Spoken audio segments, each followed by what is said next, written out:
차라리 저를 죽여주십시오. 나를 배신한 대가를 제대로 치르게 만들어주지. 오늘의 사연은 김정은의 호위부대인 974 부대의 장교로 복무하다 김정은의 악마 같은 잔혹성을 목격하고 결국 가족과 함께 대한민국으로 귀순한 분의 이야기입니다. 그는 김정은의 오른팔까지 올라가게 되었으나 결국 김정은의 난폭함과 잔인함을 견디지 못하고 탈북을 하게 되었다고 하는데요. 오늘 철민 씨가 들려줄 이야기는 북한의 핵심 정보가 담겨있는 어디에서도 듣지 못한 이야기이니 끝까지 들어주세요. 안녕하세요. 저는 김정은의 호위무사들이라고도 불리는 974 부대에서 장교로 활동했던 박철민이라고 합니다. 그리고 저는 그곳에서 김정은의 끔찍한 모습을 직접 목격하게 되었죠. 바로 사람들이 하나 둘 자신의 핏줄에 의해 쓰러지고 죽어가는 그 시체 더미들을 보며 미소 짓던 그의 악마 같은 얼굴을 말입니다. 그리고 그 일이 제 모든 것을 바꿀 것이라는 것을 그때는 전혀 알지 못했죠. 평안남도에서 가장 우수한 성적으로 고등학교를 졸업했던 그날, 제 인생은 완전히 바뀌었습니다. 500명의 우수 졸업생 중에서 호위사령부 후보생으로 선발된다는 소식이 전해졌죠. 키 182cm의 완벽한 신체 조건, 전교 첫째의 실력, 거기에 8촌까지의 성분 조사까지 저는 모든 면에서 완벽했습니다. 어머니는 제가 최종 16명에 선발되었다는 소식을 들으시고도 웃지 않으셨어요. 오히려 깊어지는 주름 사이로 불안한 시선만 보내셨죠. 철민아, 어머니는 마지막 밤 제 방에 조용히 들어오셨습니다. 철민아, 내가 어떤 선택을 하든 넌 내 아들이다. 동생 성민이는 그날 밤 내내 제 짐을 챙기는 것을 도왔습니다. 평소처럼 말이 없었지만 형을 걱정하는 동생의 마음이 손끝 하나하나에서 느껴졌어요. 형, 건강하세요. 마지막 인사를 건네는 동생의 목소리가 살짝 떨렸습니다. 이후 평양 호위사령부 훈련소에서의 인연은 지옥 그 자체였습니다. 매일 새벽 4시 확성기에서 울리는 애국가와 함께 우리는 눈을 떴어요. 30초 안에 완벽한 군복 차림으로 집합하지 못하면 그날의 아침 식사는 물거품이 됐죠. 자정까지 이어지는 훈련은 육체의 한계를 시험했습니다. 하지만 이런 육체적 고통보다 더 큰 것은 정신적 세뇌였어요. 절대적 충성만이 존재한다. 우리의 몸과 마음은 오직 수령님의 것이다. 이 말을 하루에 1000번씩 외쳐야 했습니다. 목이 쉬어 피가 나와도 멈출 수 없었죠. 우리는 갈수록 감정이 필요 없는 존재가 되어갔습니다. 매주 진행되는 충성도 테스트에서는 동료의 실수를 지적하고 처벌을 요구해야 했어요. 망설이는 모습을 보이는 순간 우리는 인간적 나약함이라는 낙인이 찍혔죠. 수령님의 명령이라면 어떤 것도 할 수 있는 완벽한 살인 기계로 거듭나야 했습니다. 첫 처형 임무를 받았던 날은 흐린 가을 아침이었어요. 수령님의 초상화 앞에서 재채기를 했다는 이유로 한 남자를 처형해야 했습니다. 처형장으로 끌려온 남자의 얼굴은 창백했죠. 그의 눈에서 공포와 절망이 읽혔지만 이상하게도 제 손은 조금도 떨리지 않았어요. 박철민 동무, 처형을 집행하라. 상관의 명령이 떨어졌습니다. 방아쇠를 당기는 순간 짧은 총성과 함께 머릿속에서 마지막 인간성이 사라지는 것을 느꼈어요. 처형된 남자의 몸이 쓰러지는 소리도 주변에서 들리는 박수 소리도 더 이상 감정을 일으키지 않았습니다. 그날 이후로 저는 감정이 없어진 사람이 된 것만 같았죠. 그리고 훈련소의 마지막 날, 우리는 최종 시험을 치렀습니다. 좁은 신문실에서 시험관은 제 가족의 사진을 하나씩 보여줬어요. 어머니의 마지막 모습, 동생과의 포옹, 우리 가족의 마지막 저녁 식사 자리까지 모든 사진들이 소름이 돋을 정도로 적나라하게 찍혀 있더군요. 시험관은 각 사진마다의 제 눈빛 변화를 관찰했습니다. 이 사진들을 보면서 어떤 감정이 듭니까? 저는 눈 하나 깜빡이지 않고 대답했어요. 아무런 감정도 들지 않습니다. 제 가족은 오직 지도자님뿐입니다. 목소리에는 한치의 떨림도 없었죠. 시험관은 만족스러운 미소를 지었고 제 어깨를 두드렸습니다. 합격이요. 974 부대에 온 것을 환영하오. 그렇게 저는 호위사령부 974 부대의 정식 조원이 되었습니다. 그리고 13년이 지난 후 974 부대의 상위 장교가 된 저는 매일 새로운 처형을 집행했습니다. 매일 아침 책상 위에는 빨간색 도장이 찍힌 처형 명령서가 산처럼 쌓여 있었죠. 그 중에서도 김정은의 행차 관련 처형이 가장 많았습니다. 사실 모든 것들이 말도 안 되는 이유들이었죠. 그의 차량이 지나갈 때 3초 이상 응시했다는 이유만으로도 처형이 이뤄졌으니까요. 저는 매번 초시계로 정확히 시간을 측정해야 했습니다. 2.9초는 용서받을 수 있지만 3초가 넘는 순간 그들의 운명은 결정됐죠. CCTV 영상을 프레임 단위로 분석하며 밤을 지새우기도 했어요. 행차 시의 통제선 관리도 철저했습니다. 열광적으로 환호하던 주민이 그만 한 발짝 선을 넘었다는 이유로 처형된 날도 있었어요. 빨간 선을 그리고 그 선을 넘은 발자국을 사진으로 찍어 증거로 남겼죠. 처형장으로 끌려가는 순간까지도 그들은 수령님, 수령님을 외쳤습니다. 그 모습을 보며 알 수 없는 감정이 밀려오기도 했죠. 가장 심각한 죄목은 조남을 잘못 발음하는 것이었어요. 경애하는 김정은 수령님 이라는 호칭에서 단 한 글자라도 잘못 발음하면 즉시 처형 대상이 됐죠. 혀가 꼬였다거나 너무 긴장했다는 변명은 통하지 않았습니다. 녹음기로 그들의 목소리를 반복해서 들으며 실수한 부분을 정확히 체크했어요. 초상화 관련 처형도 일상적이었습니다. 매일 아침 첫 업무는 초상화 점검이었죠. 어느 날은 한 달 전 작은 먼지가 발견됐다며 청소부를 처형해야 했어요. CCTV를 한 달치나 되돌려보며 누가 청소를 소홀히 했는지 조사했습니다. 그날 밤 청소부의 가족들이 울부짖는 소리가 복도에 울려 퍼졌죠. 일상생활에서의 작은 실수도 용납되지 않았습니다. 김정은의 생일날 한 여성이 충분히 기쁘지 않은 표정을 지었다는 이유로 처형됐어요. 당 간부 회의 중에는 더욱 엄격한 규율이 적용됐어요. 한 간부가 눈을 계속 깜빡였다는 이유로 의심을 받았습니다. 암호일 수 있습니다. 정보부에 보고 후 그는 가족들과 함께 사라졌죠. 나중에 알고 보니 그저 콘택트 렌즈가 불편했던 것뿐이었다고 해요. 수령님의 혁명 업적 강연 중 재채기를 한 죄로 처형된 사람도 있었습니다. 꽃가루 알레르기였다는 것이 나중에 밝혀졌지만 이미 때는 늦었죠. 혁명 업적을 조롱했다 는 것이 처형 사유였어요. 이런 일상이 계속되던 어느 날 결국 사건이 터져버리고 말았습니다. 그날 밤에는 은밀한 장교들의 술자리가 있었죠. 믿을 만한 사람들만 모였습니다. 서현수의 말이 귓가를 맴돌았지만 저는 계단을 내려가는 내내 망설였어요. 평소라면 절대 참석하지 않았을 자리였지만 그날은 왠지 모를 충동이, 아니 어쩌면 숨겨왔던 제 양심이 발걸음을 이끌었는지도 모르겠습니다. 지하 술집의 공기는 숨막힐 듯이 무거웠습니다. 낡은 백열등 하나가 간신히 어둠을 밀어내고 있었고 담배의 연기가 안개처럼 자욱했어요. 귀를 기울이면 위층에서 간간히 들려오는 발자국 소리에 장교들의 어깨가 움찔거렸죠. 모두가 긴장하고 있었습니다. 그렇게 소주가 한 순배, 두 순배 돌았을 때였어요. 평소 가장 모범적이었던 김우진 장교의 손이 떨리기 시작했습니다. 그는 술잔을 비우려다 그만 테이블에 소주를 흘리고 말았죠. 그리고 마치 오래 참았던 숨을 내쉬듯 입을 열었어요. 더는 못 견디겠습니다. 순간 술자리가 얼어붙었습니다. 김우진의 목소리는 흔들렸고 그의 눈에서는 뜨거운 눈물이 흘러내렸어요. 저는 그저 평범한 노동자였습니다. 7살 된 딸이 있었어요. 술잔을 움켜쥔 그의 손마디가 하얗게 변했죠. 담배 연기 속에서 그의 눈빛이 번뜩였습니다. 그 한마디가 방아쇠가 되었어요. 마치 오랫동안 눌러두었던 둑이 무너지듯 다른 장교들도 하나둘 입을 열기 시작했습니다. 어제 처형한 사람은 내 초등학교 동창이었어. 날 알아보고도 끝까지 내 이름을 부르지 않더군. 서현수의 목소리가 떨렸어요. 그의 이마에는 식은땀이 맺혔습니다. 요즘은 잠도 못 이루겠어. 처형된 사람들의 눈빛이 자꾸 떠오르는데 누군가의 잔에서 소주가 흘러넘쳤어요. 그들의 고백이 이어질수록 제 등줄기로는 차가운 땀이 흘러내렸습니다. 이런 대화가 새어나가면 어떤 결과가 벌어질지 너무나도 잘 알았기 때문이죠. 이들 모두가 가족과 함께 처형당할 수가 있었죠. 그래서 저는 결국 벌떡 일어나 목소리에 힘을 주며 단호하게 말했습니다. 그만들 하시죠. 지금 이 자리에서 나눈 이야기들은 모두 잊으시기 바랍니다. 여기 있는 모든 동무들, 우리는 오늘 그저 술이나 한잔했다고 생각합시다. 라고 말입니다. 제 목소리에는 평소의 위험이 실려 있었지만 심장은 마구 뛰고 있었어요. 그들의 고통을 알면서도 침묵을 강요해야 하는 현실이 저를 짓눌렀지만 이것이 그들을 살릴 수 있는 유일한 방법이었죠. 적어도 그때까지는 그렇게 생각했습니다. 그러나 그 순간 저는 구석에 있는 작은 물체를 포착했어요. 너무 늦었습니다. 우리가 미처 발견하지 못한 초소형 녹음기가 테이블 밑에 숨겨져 있었죠. 반짝이는 빨간 불빛이 우리의 모든 대화를 담고 있었습니다. 이 중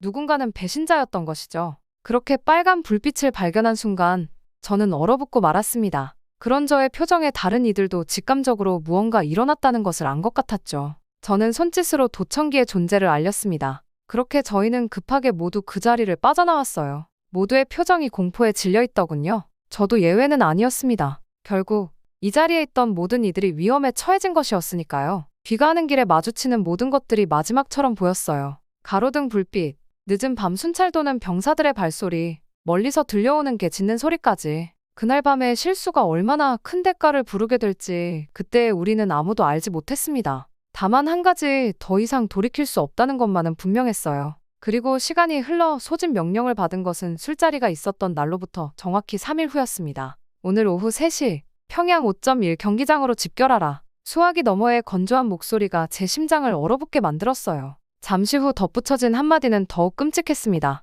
가족들과 함께 수화기를 내려놓는 974 부대 장교 박철민의 손이 떨렸습니다. 그날은 아침부터 하늘조차도 불길했습니다. 마치 피비린내 나는 잔혹한 일이 벌어질 것을 예고하듯 검은 구름이 도시를 집어삼켰어요. 경기장으로 향하는 차들이 장례 행렬처럼 줄지어 이어졌죠. 30여 명의 장교들과 그들의 가족들, 뒷좌석에서 들리는 아이들의 웃음소리가 가슴을 찔렀습니다. 그들은 아직 자신들의 운명을 알지 못했으니까요. 경기장에 도착했을 때는 이미 폭우가 쏟아지고 있었어요. 경비병들이 던져주듯 건네는 수감복은 낡고 거칠었습니다. 이건 뭐예요? 김우진의 7살 된 딸아이가 수감복을 만지작거리다 울음을 터뜨렸죠. 그녀의 분홍빛 원피스가 비에 젖어 점점 어두워져 갔어요. 아빠, 무서워요. 김우진은 딸아이를 안아올리며 달래려 했지만 그의 손은 겨울날처럼 차갑게 떨리고 있었습니다. 이윽고 천둥 소리와 함께 경기장이 순식간에 정막에 휩싸였어요. 김정은이 등장한 것입니다. 그의 얼굴에는 차가운 분노가, 걸음걸이에는 잔혹한 결심이 실려 있었죠.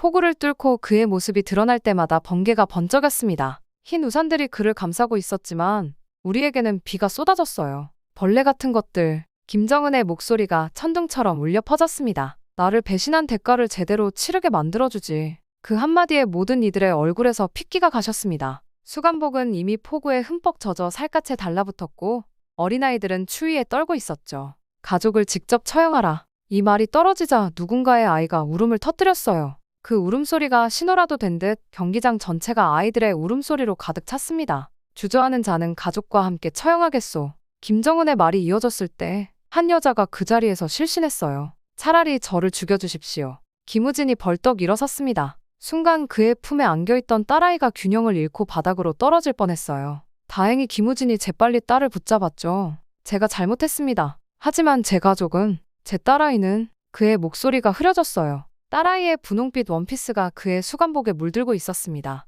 그 순간 총성이 울렸어요. 김우진의 이마에 생긴 검붉은 구멍에서 피가 흘러내렸습니다. 그가 뒤로 쓰러지면서도 딸아이를 놓지 않으려 했지만 결국 아이는 그의 팔에서 미끄러져 내렸죠. 아빠, 아빠. 딸아이가 쓰러진 아버지의 가슴을 작은 손으로 두드렸어요. 하지만 곧이어 두 번째 총성과 함께 그 작은 손도 멈추고 말았습니다. 분홍빛 원피스가 순식간에 핏빛으로 물들었어요. 다음은 누구요? 김정은의 목소리가 채찍처럼 허공을 갈랐습니다. 서연수가 천천히 일어섰어요. 여보, 안 돼요. 그의 아내가 무릎을 꿇고 매달렸습니다. 6살배기 아들은 어머니의 치맛자락을 붙잡고 흐느끼고 있었죠. 아빠, 가지마. 서연수의 눈에서 눈물이 흘러내렸어요. 저는 할 수 없습니다. 그의 말을 끝으로 3발의 총성이 이어졌고 세 구의 시체가 빗물 고인 바닥에 쓰러졌습니다. 그렇게 하나둘씩 장교들이 선택의 순간을 맞이했어요. 어떤 이는 떨리는 손으로 방아쇠를 당겼고 또 어떤 이는 가족과 함께 죽음을 택했죠. 방아쇠를 당긴 자들의 얼굴에서는 이미 생기가 사라진 지 오래였습니다. 그들의 눈빛은 죽은 사람들보다도 더 공허했어요.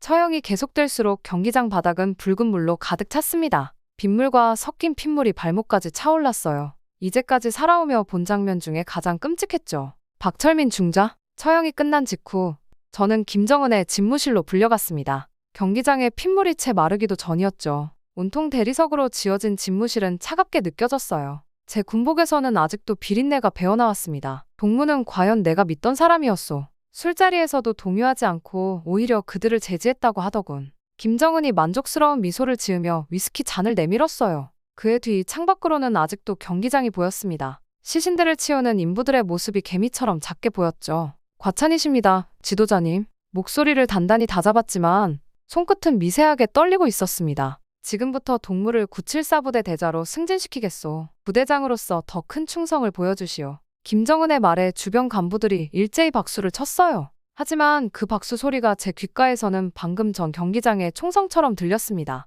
저는 충성심을 인정받아 승진했지만 그것이 오히려 더 큰 형벌이 되었습니다. 동료들을 막으려 했던 그 순간이 그들의 목숨을 살리기는커녕 제 출세의 발판이 되어버렸다는 사실에 괴로웠어요. 김우진의 딸아이가 들고 있던 인형이 핏물 속에 떠다니던 모습이 자꾸만 떠올랐습니다. 하지만 이제 돌아갈 수가 없었습니다. 하지만 동시에 이대로 계속 갈 수도 없었어요. 새로 달게 된 계급장이 가슴을 짓눌렀습니다. 마치 처형당한 영혼들이 그 작은 금속 조각에 모두 들어와 있는 것만 같았어요. 방 안의 거울 속에 비친 제 모습은 낯설기만 했습니다. 완벽하게 다려진 새 군복, 반짝이는 계급장. 하지만 그 안의 사람은 이미 죽어 있었어요. 그날 밤 저는 창밖의 어둠을 바라보며 깊은 한숨을 내쉬었습니다. 경기장의 핏물 웅덩이가 달빛에 반짝이던 모습이 자꾸만 겹쳐 보였어요. 그렇게 승진한 지 일주일이 지났을 때였습니다. 호위 총국 복도를 걷던 중 한 장교와 스쳐 지나갔어요. 순간 가슴이 멎는 것 같았습니다. 13년 만에 마주친 동생 성민이었어요. 서로를 알아보면서도 저희는 걸음을 멈출 수는 없었습니다. 하지만 스치는 그 짧은 순간 우리는 눈빛으로 13년의 시간을 뛰어넘었어요. 동생의 눈에서 형이라는 단어를 읽었고 저는 고개를 살짝 끄덕이는 것으로 답했죠. 그리고 잠시 후 저는 제 주머니에서 쪽지를 발견했습니다. 오늘 밤 11시 물류창고 뒤편. 언제 이 쪽지를 넣었는지 동생의 손놀림은 여전히 빨랐어요. 저는 쪽지를 확인한 후 재빨리 삼켰습니다. 그날 밤 저는 물류창고로 향했어요. 달빛 하나 없는 깊은 어둠 속에서 동생의 실루엣이 보였습니다. 13년 전 그 마지막 포옹 이후 처음 마주한 순간이었죠. 동생은 여전히 말수가 적었지만 눈빛만은 단단했어요. 어머님은 매일 형을 기다리고 있어요. 성민이의 첫마디였어요. 가슴 한켠이 무너져 내렸습니다. 어머님은 아직도 매일 아침 형이 떠난 그 자리에서 기도하세요.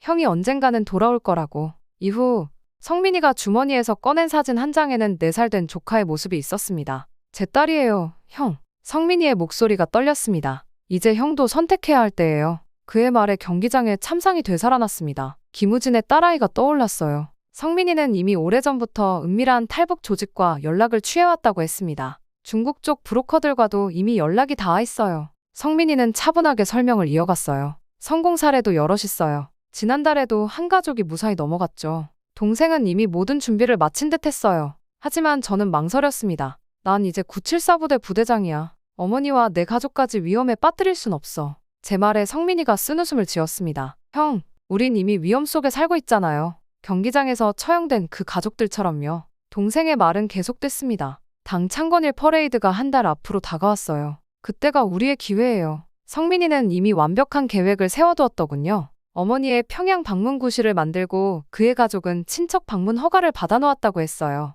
국경 지역 친척 방문 서류도 이미 위조해뒀어요. 성민이의 눈빛이 날카로웠습니다. 형이 974 부대장이 된 건 오히려 기회가 될 수 있어요. 경호 동선을 조정할 수 있으니까요. 말은 이어졌지만 제 머릿속은 이미 다른 생각으로 가득했습니다. 경기장에서 처형된 영혼들이 자꾸 떠올랐어요. 그들의 피값으로 얻은 이 자리. 어쩌면 이것이 그들의 희생을 헛되지 않게 할 수 있는 유일한 방법일지도 모른다는 생각이 들었죠. 일단 3일 후 다시 만나자. 헤어지기 전 성민이는 마지막으로 한마디를 덧붙였어요. 형도 이제 돌아갈 수 없는 강을 건너신 거예요. 동생의 말이 맞았습니다. 이미 저는 선택을 한 걸지도 모르죠. 그렇게 물류창고를 나와 집으로 돌아오는 길, 달빛은 여전히 보이지 않았습니다. 하지만 이상하게도 마음만은 밝았어요. 13년 만에 처음으로 무언가 분명한 것이 보였기 때문일까요? 아니면 드디어 제가 해야 할 일을 찾았기 때문일까요? 집에 돌아와 거울을 봤습니다. 새로 달린 대좌 계급장이 달빛에 반짝였어요. 이제 이 계급장은 우리 가족을 구하는 데 쓰일 겁니다. 책상 위에는 아직도 처리해야 할 서류들이 수북이 쌓여 있었죠. 그 중에는 다음 처형 대상자 명단도 있었을 겁니다. 하지만 오늘 밤 저는 그 서류 대신 창밖 어둠을 바라봤습니다. 어딘가에 계실 어머니를 생각했고 동생의 딸, 제 조카를 떠올렸습니다. 그리고 결심했어요. 이제는 제가 그들을 지켜야 할 차례라고 말이죠. 그렇게 성민이와의 첫 만남 이후 일주일간 저는 모든 경비 일정과 당 창건일 퍼레이드 계획을 검토했습니다. 974 부대 부대장이 된 것이 오히려 전략적으로 도움이 됐어요. 모든 경우 동선과 보안 계획이 제 책상 위로 올라왔으니까요. 퍼레이드 당일 경비는 3개의 구역으로 나뉠 예정이었습니다. 1구역은 김정은이 참석하는 주석단, 2구역은 행진구간, 3구역은 주변 경계였어요. 모든 부대원들의 시선이 1구역에 집중될 것이고 3구역은 상대적으로 느슨해질 거라는 계산이 섰죠. 가족들의 이동은 3단계로 나눴습니다. 첫째, 어머니의 평양 방문. 둘째, 동생 가족의 친척 방문.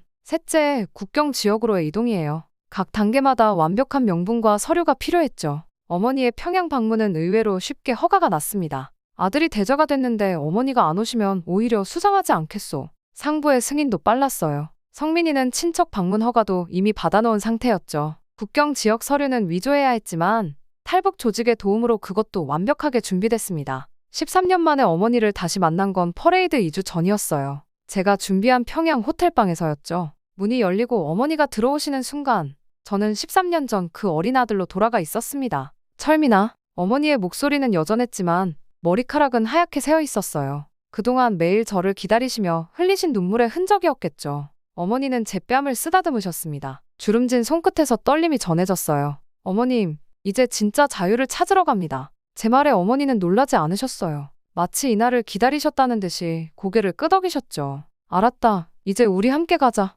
그 한마디에 제 눈에서 눈물이 흘렀습니다. 다음은 동생의 가족과의 만남이었어요. 조카 미래를 처음 본 순간을 잊을 수 없습니다. 사진으로만 보았던 그 아이가 제 앞에서 방긋 웃었죠. 삼촌? 그 한마디에 가슴이 무너져 내렸어요. 경기장에서 마지막으로 들었던 김우진의 딸아이 목소리가 겹쳐 들렸습니다. 이제 준비는 시작됐어요. 매일 밤 우리는 탈출 계획을 시뮬레이션했습니다. 각자의 이동 경로, 연락 방법, 비상시 대처법까지 그 어떤 실수도 용납될 수는 없었죠. 한 번의 실수가 전원의 죽음으로 이어질 테니까요. 그 와중에 성민이는 국경 지역의 지리를 완벽하게 외웠습니다. 두만강의 수심이 가장 얕은 지점, 감시가 소홀한 시간대, 순찰대 교대 시간까지 모두 그가 준비하지 않은 것은 없었어요. 가족 단위로 연락망도 구축했습니다. 직접적인 연락은 금지, 모든 의사소통은 암호로 만들었죠. 심지어 조카 미래까지 이 암호를 배웠습니다. 비가 오면 우산을 펴니다. 단순한 암호였지만 이 모든 것들이 우리의 생명줄이었어요.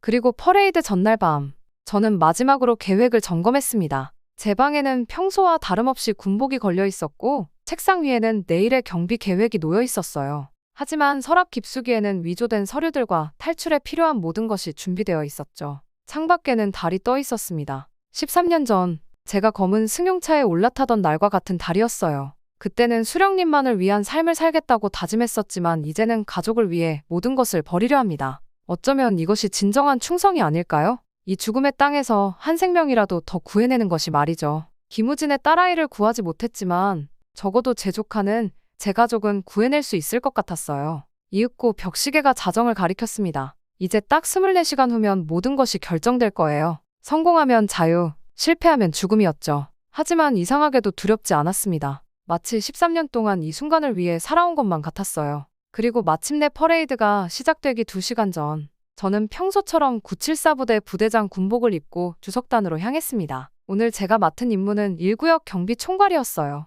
김정은이 직접 참석하는 자리였기에 모든 이목은 자연스럽게 이곳에 집중될 것이었죠. 아침부터 하늘은 흐렸습니다. 간간히 빗방울도 떨어졌어요. 마치 우리의 탈출을 도와주려는 듯했죠. 시야가 흐려질수록 감시의 눈은 둔해질 테니까요. 박철민 동무, 오늘 경비는 특별히 더 강화하시오. 김정은의 경호실장이 다가와 속삭였습니다. 알겠습니다. 제 목소리는 평소와 다름없었어요. 하지만 주머니 속의 손은 식은땀으로 젖어 있었죠. 첫 번째 신호는 퍼레이드가 시작되고 30분 후에 왔습니다. 3구역 순찰 쪽 교대 완료? 무전기 너머로 들린 이 말은 어머니의 첫 이동이 시작됐다는 암호였어요. 저는 무심히 확인했다 고 답했지만 심장은 마구 뛰고 있었습니다. 두 번째 신호는 1시간 후에 들려왔어요. 2구역 의료반 이동 중.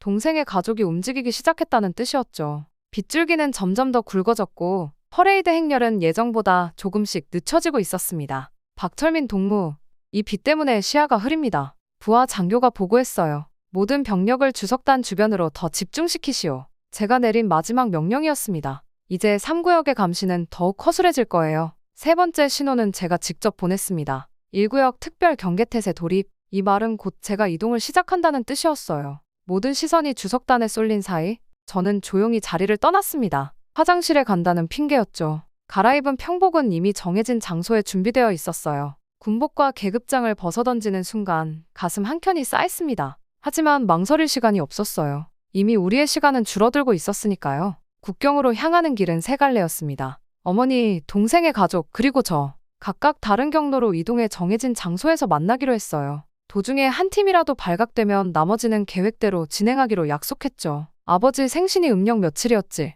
두만강 인근의 접선 장소에 도착했을 때 성민이가 건넨 암호였어요. 동짓달 20날. 제가 답했습니다. 그렇게 우리는 마침내 제외했어요. 어머니도 동생의 가족도 모두가 무사했습니다. 강을 건너는 순간이 가장 위험했습니다. 조카 미래는 어머니의 등에 엎여 있었고 성민이의 아내는 떨리는 손으로 밧줄을 잡았습니다. 한밤중의 강물은 칠흑같이 어두웠지만 건너편에서 희미하게 비치는 불빛이 우리를 인도했죠. 움직임이 있다. 멀리서 들려온 고함 소리에 우리는 숨을 죽였어요. 서둘러야 했습니다. 강물은 생각보다 깊었고 물살도 거셌어요. 조카가 작게 흐느끼는 소리가 들렸지만 다행히 큰 울음으로 터지진 않았습니다. 마지막 순간 수색대의 손전등 불빛이 우리가 있던 자리를 비췄습니다. 하지만 우리는 이미 강 한가운데를 지나고 있었죠. 어둠과 빗줄기가 우리를 숨겨주었습니다. 드디어 강을 건넜을 때 처음으로 실감이 났습니다. 우리가 해냈다는 것이 말이죠. 그곳에는 이미 중국 브로커들이 준비한 차량이 기다리고 있었습니다.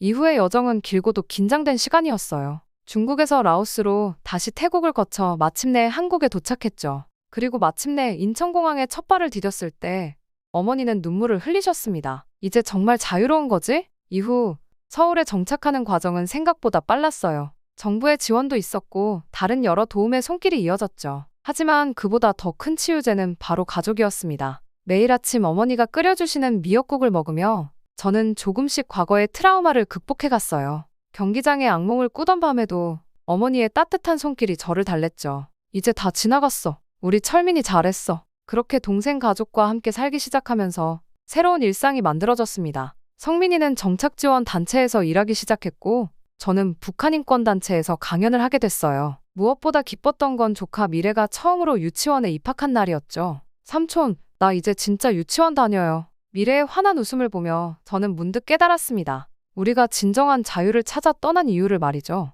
그건 바로 저 순수한 웃음을 지키기 위해서였다는 걸요. 가끔 김우진의 딸아이를 떠올립니다. 그날 경기장에서 쓰러져간 그 어린 생명을 말이죠. 하지만 이제는 알 것 같아요. 제가 할 수 있는 최선은 이곳에서 새로운 희망을 만들어가는 것이라는 걸 말입니다. 그리고 지금 한국에 온 지 1년, 어느 주말 오후 우리 가족은 처음으로 한강공원으로 함께 산책을 나왔어요. 아직은 모든 것이 낯설고 어색하지만 그래서 더욱 특별한 시간이었죠. 미래가 나뭇잎을 줍기 위해 앞장서서 뛰어갔습니다. 삼촌, 이거 봐요. 그 아이의 맑은 웃음소리가 봄바람을 타고 퍼졌어요. 1년 전 두만강을 건널 때 그 떨리던 울음소리가 마치 먼 옛날의 일처럼 느껴졌습니다. 동생 부부는 천천히 미래의 뒤를 따랐어요. 아직도 주위를 경계하는 듯한 눈빛이지만 그래도 어깨에 힘이 조금씩 빠지고 있었죠. 성민이의 아내는 이제 한국말도 조금씩 늘어가고 있었고 처음으로 미용학원에 등록했다고 했습니다. 저는 어머니와 함께 그들의 뒷모습을 바라보며 걸었어요. 어머니의 손은 여전히 따뜻했습니다.